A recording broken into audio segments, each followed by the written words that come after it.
तेरी मेरी कहानियाँ से सभी अपडेट पाने के लिए बेल आइकन दबाएं। आज की कहानी है पढ़ी लिखी पत्नी और अनपढ़ पति। आज जब इशिता घर लौटी तो बहुत चुप थी। उसे समझ नहीं आ रहा था कि उसके साथ क्या हुआ। आखिर उसे अनमोल से शर्म क्यों महसूस हुई। जब भी वह अनमोल के बारे में सोचती उसका दिल ज़ोर से धड़कने लगता। उसने खुद से पूछा, क्या उसे अनमोल से प्यार होता जा रहा है? नहीं, यह सिर्फ हमदर्दी है। वह तो रजत से प्यार करती है, फिर अनमोल से कैसे? उसने इस बात को सिरे से नकार दिया।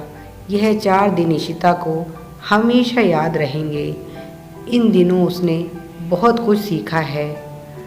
अगले दिन वह बूढ़े नौकर के पास गई और बोली, बाबा, अब शायद मैं तुमसे मिलने ना आ सकूं।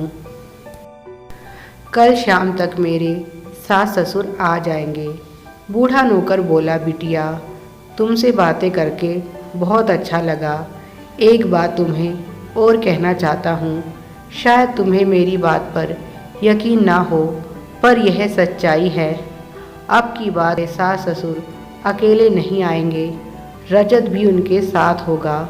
यह सुनकर एक बार तो इशिता खुश हो गई, फिर बोली, आप इतने यकीन से यह बात कैसे कह सकते हैं? नौकर बोला, क्योंकि मैं जानता हूँ रजत कहीं गायब नहीं हुआ, बल्कि कुछ दिनों के लिए छुप गया है। यह सब इनकी मिली भगत से हुआ है। इशिता पर एक और पहाड़ टूट पड़ा। क्या रजत भी उसके साथ धोखा कर रहा है? वह भी इनके जैसा ही है। वह जानबूझकर छुप गया है, पर क्यों? वह तो मुझसे प्यार करता है।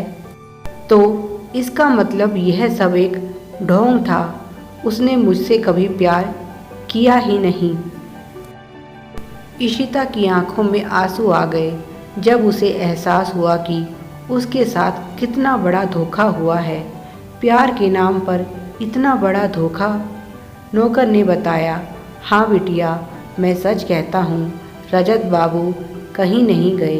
वह कहीं छिपे हुए हैं और मैं यह भी जानता हूँ कि वह इस समय कहाँ है। कहाँ है रजत? आप मुझे बताइए। नौकर बोला, वह अपने पैतृक गांव में है, वहीं जहाँ तुम्हारे सास ससुर भंडारा करने गए हैं। यह लोग यहाँ के नहीं हैं, तभी तो इनके कुल देवता इस गांव में नहीं हैं। इशिता बोली, पर यह सब किस लिए? नौकर ने बताया, पूरा गांव इनकी असलियत जानता है और सभी अनमोल के साथ हैं। जब गांव वालों को पता चला कि अपने बेटे की शादी कर रहे हैं और अभी तक अनमोल की शादी के लिए इन्होंने कुछ भी नहीं किया, तो गांव वालों ने आकर इन्हें समझाया और कहा, अगर रजत की शादी से पहले अनमोल की शादी नहीं हुई तो हम अनमोल की शादी अपनी पसंद की किसी लड़की से करवा देंगे। अनमोल के माता पिता, दादी सभी बहुत अच्छे थे। गांव वालों के मन में उन सबके लिए आज तक इज्जत और प्यार है। वे उनके एहसान भूले नहीं हैं। सभी जानते हैं कि अनमोल की हालत क्या है, पर जब तक वह खुद के लिए आवाज़ नहीं उठाएगा, कोई दूसरा कर भी क्या सकता है। लोगों में अपने प्रति विरोध और असंतोष बढ़ता देखकर इन्होंने यह चाल चली है। तुम्हें क्या लगता है यह तुम्हारे घर रिश्ता लेकर जाएंगे? नहीं, यह तो एक सोची समझी चाल थी। तुम ही बताओ, अगर किसी माँ बाप का इकलौता जवान बेटा गायब हो जाए तो क्या वह इतने आराम से बैठ सकते हैं? माँ के मुंह में तो निवाला भी ना जाए और तुम्हारी सास, वह तो पकवान बना बना कर खाती है। इशिता सोच में पड़ गई। यह अनमोल की शादी किसी अनपढ़ लड़की से भी करवा सकते थे, उससे तो इन्हें कोई खतरा नहीं होता। फिर पढ़ी लिखी पत्नी ही क्यों चुनी इन्होंने अनमोल के लिए? वह बोला, बिटिया, यह लोग बहुत चालाक हैं। तुम्हें क्या लगता है तुम्हारी शादी इन्होंने अनमोल का घर बसाने के लिए की है? नहीं, अब जल्दी ही तुम्हारा और अनमोल का तलाक होने वाला है और फिर उसके बाद तुम्हारी शादी रजत से कर दी जाएगी। इस तरह से गांव वालों का मुंह भी बंद हो जाएगा और खुद अनमोल अब कभी शादी नहीं करेगा, क्योंकि वह तुम्हारे व्यवहार से बहुत दुखी है। यही तो तुम्हारी सास चाहती थी कि तुम अपने पति को प्रताड़ित करो, उससे नफरत करो, जिससे अनमोल के मन में शादी की इच्छा ही मर जाए। अनमोल भी यह सब कुछ जानता है, पर वह कुछ कहता नहीं। उसने बचपन से इतने धोखे देखे हैं कि उसका अब लोगों पर से विश्वास उठ गया है। वह बस अकेला रहना चाहता है। तुम इस शादी को चाहे मानो या ना मानो, पर अनमोल तुम्हें पत्नी मानता है और तुम्हें प्यार भी करने लगा है।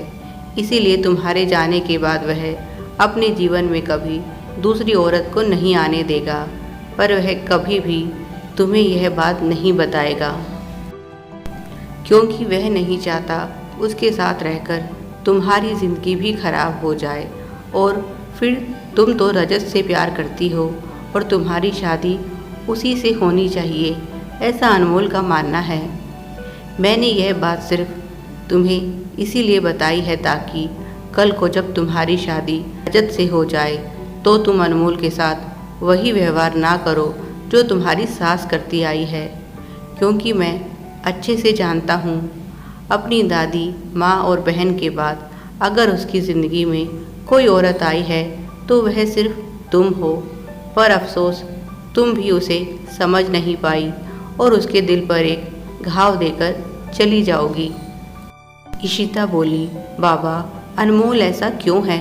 अब तो वह बड़ा हो गया है, गांव वाले उसके साथ हैं, फिर वह इन लोगों से क्यों डरता है?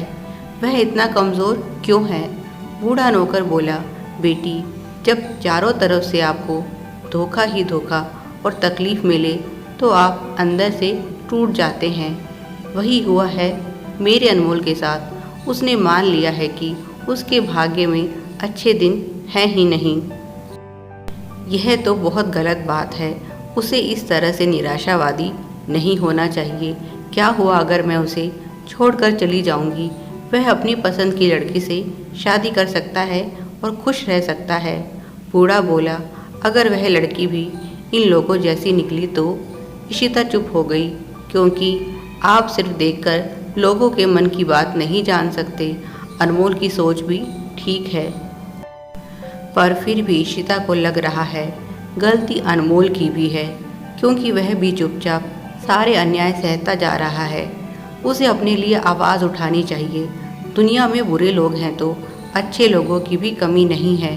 हो सकता है जिस लड़की से उसकी शादी हो वह उसके जीवन में खुशियां भर दे।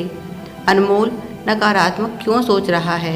उसने फैसला किया कि वह अनमोल को अपने हक के लिए लड़ने के लिए प्रेरित करेगी। बूढ़े नौकर ने इशिता के आगे हाथ जोड़ते हुए कहा, बहू रानी, मैं तुमसे अपने अनमोल की खुशियाँ मांगता हूँ। उसे छोड़कर मत जाओ। उसे तुम्हारी बहुत ज़रूरत है। तुमसे अच्छी पत्नी उसे कोई नहीं मिल सकती।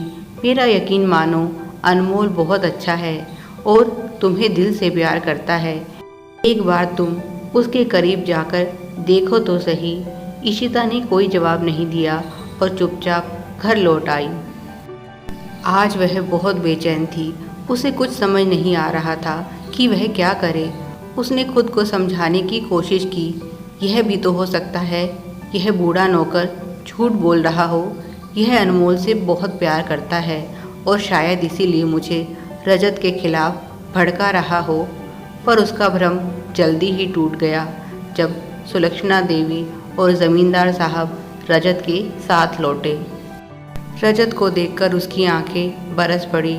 उसे भी नहीं पता था यह आंसू खुशी के हैं या गम के। उसे रजत के लौटने की खुशी मनानी चाहिए या अपने साथ हुए धोखे का गम। जिस इंसान ने शादी से पहले ही उसके साथ इतना बड़ा धोखा किया, क्या वह उसके भरोसे के लायक है? इस बात की गारंटी कौन देगा कि रजत आगे चलकर अपने किसी और मतलब के लिए उसे धोखा नहीं देगा। Please like, share and subscribe Thanks for watching.